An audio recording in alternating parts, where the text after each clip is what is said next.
Demonstrate using the predefined list control editor for a field in a form view control. So you'll see that in this UX here we have a data bound list control, which is the source of the data for our form control over here, and then on this section of the UX we're displaying the actual editor to edit the current field. So if I click on a row in the list, the form gets populated. If I click on a field, you can see that the editor allows me to edit the value in the field. But when we get down to, say, the country field, instead of using a text box editor, you can see we're using a list control, and the list control has been populated with all of the available choices. And when I go ahead and make a selection from the country, let's go for example and choose United States, then you'll see that what happens is that the city here got blanked out because the current city is no longer valid. And then when I click on the city field, I get a list of cities, but the list of cities is filtered by the country. So if I go there and change the country to the UK, and now I click on the city field, you can see there we get just the cities in the UK. So when I click over here, we get a list that's populated with countries, and when I click over here I get a list that's populated with cities. But behind the scenes there's only one list editor. So when we switch back to design mode here, we see that in our UX component here we have an editor set, and then inside the editor set there's a single editor that's being used to edit the to display the list. So this list is being reused for different controls in the form, and of course that's the whole point of the form view control, is that the editors are a shared resource which allows you to have many fields in the form sharing the same editor. So in the next video we're going to go now show how this list control was configured, so that in one case it showed all of the countries, and in the second case it showed the list of cities filtered by the currently selected country. So we're continuing now to look at how this list control editor, which was placed in the UX component simply by going to predefined controls and then choosing editor-list, and that basically inserted the editor over here. So the first thing to notice is that when we chose this predefined editor, if we go look at the editor control here, we'll see that the predefined components here filled in a lot of code.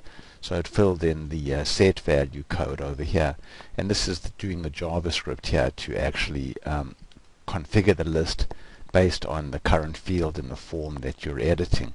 And then of course we also wrote some additional code over here.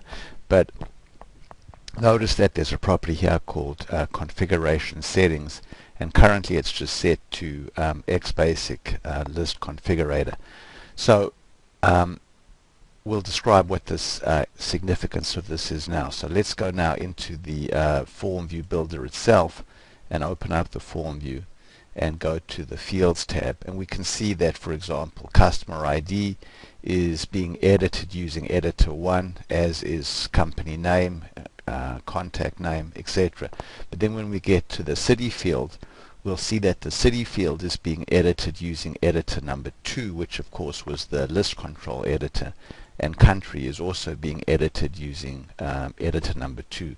So both city and country share the same editor, and then all of these fields, the first bunch of fields here, all use editor number 1. So even though this form has 1, 2, 3, 4, 5, 6, 7 fields, there are only 2 editors being used. So let's go now to the city field, and we can see that there's a property here called editor configuration genie. So when I click this, a genie comes up, and the genie that comes up was specified by this setting over here. So this setting over here defines the genie that comes up when you press that button. Now this is a built-in configuration genie, but you can also write your own configuration genie, so that when you create your own editors you can build genies that allow the user to easily configure those editors. But we're using a built-in configurator here. So let's go back now to the form and look at the configuration for the country field. So the country field basically says that the data source for the country field is the client-side data cache, and the item from the client-side data cache is countries. So you can also go here and set the data to be static, in which case you could just go here and define some JSON data that represents the choices for the country field. But I went and chose the data cache, the client-side data cache, and I chose the countries field. So we'll go next and take a look at how the countries item in the client-side data cache was defined. But then you can see we've gone here and made some additional choices. We've said that whenever the user makes a selection in the list, automatically update the form. So normally in an editor you have a save and cancel button, but here we've said don't show the save and cancel button, immediately just update the form when the user makes a selection in the list, and also hide the cancel button completely. And then furthermore, we've said that when the user makes a selection in the list, so he's changing the country, we want to go and blank out whatever value is in the city field, because whatever value is currently there would no longer be appropriate. So if the city was New York and the country was the United States, if you change the country to United Kingdom, then of course New York is no longer a valid choice, and so you would want to go and blank it out. So let's go now and take a look at the client-side data cache. So if we close the form editor down and go over to the menu, and here's our client-side data cache, and you'll see we currently have two items in the client-side data cache, one called countries and one called cities. They're both based on a SQL query, and they both return a different number of columns. So let's pause now and pick this up in the next video. So looking here at the countries item in the client-side data cache, we can see that it's based on a SQL query that we're connecting to the Northwind database, and that we're selecting data from the customers table. We're getting the country field for all countries that are not blank, and then we're ordering by country, and we're setting the distinct flag on, so we get a unique list of countries. And then if we go to the cities item here, we'll see that this is also doing a query against Northwinds. This time we're selecting the city field and the country field. We're ordering it by city and country, and again returning the distinct flag on. So if we go back here and we preview the data in the countries field, you can see that's what we get. And if we preview the data in the cities item, that's the data that we get. So these are the two items that we currently have in the client-side data cache. And now going back to the form view control here, we can see that if we've looked now at how the country field was configured. If we now go to the city field, we can see that we get the same genie, but this time our data source is the client-side data cache cities item.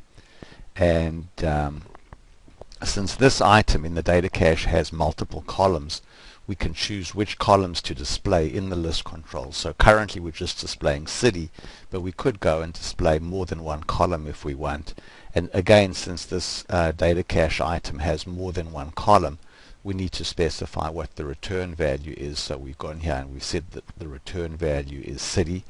You can see we've also turned off, turned on the ability to automatically update the form as soon as the user clicks on an item in the list. And now we've specified that the choices in this list should be filtered, and that our filter expression is data.country. So this is data refers to the data in the list control.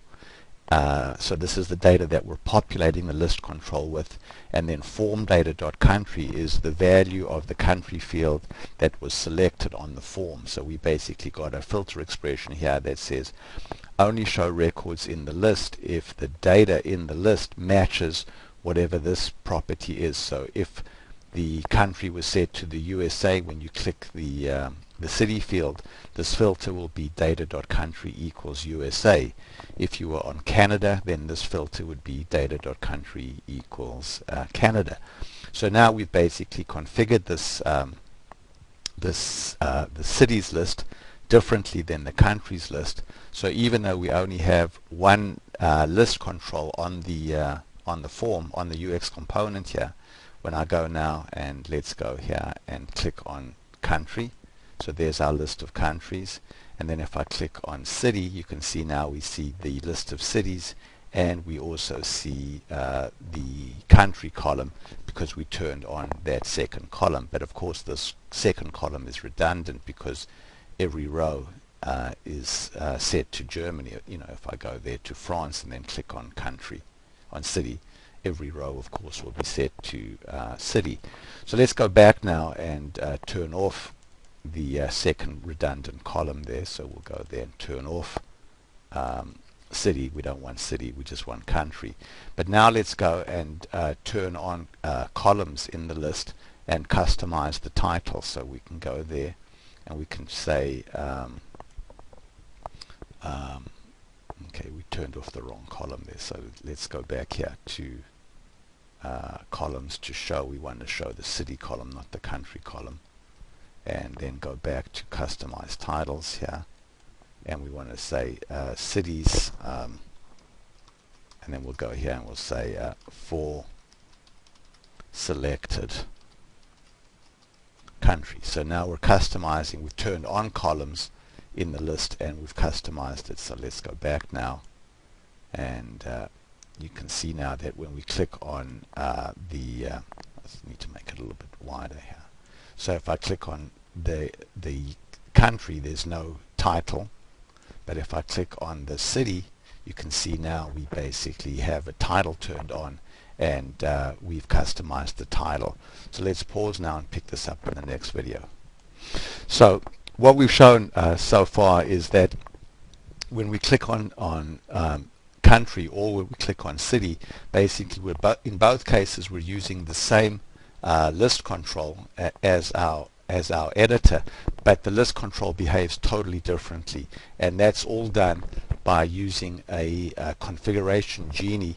And basically what's happening behind the scenes, that configuration genie is just setting a bunch of properties in the form view control, and those properties are being interpreted by the set value code that was generated when we picked the predefined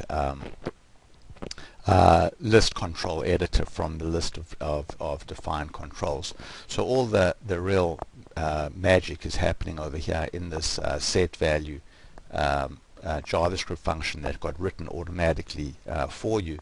And basically you'll see here that if you just glance at this code here, you'll see that the settings, the genie settings that were being written are being read by this JavaScript over here. So you'll see that inside this JavaScript code here, we're basically pulling out the genie settings that were passed in the settings object over here. And these genie settings here contain all of the properties that we configured when we went over here to our form view control, and then when we went over here to edit genie configuration. So all of these settings here are put into the settings object. When we go over here and we say show form object, and we go down here, we can see this is the definition of the form, and then for the country field you'll see there's our genie settings, which shows all of the properties that were set in that genie configurator, and this information is passed down into the show value in editor event, so that this event here can configure the list for the particular field that is being edited.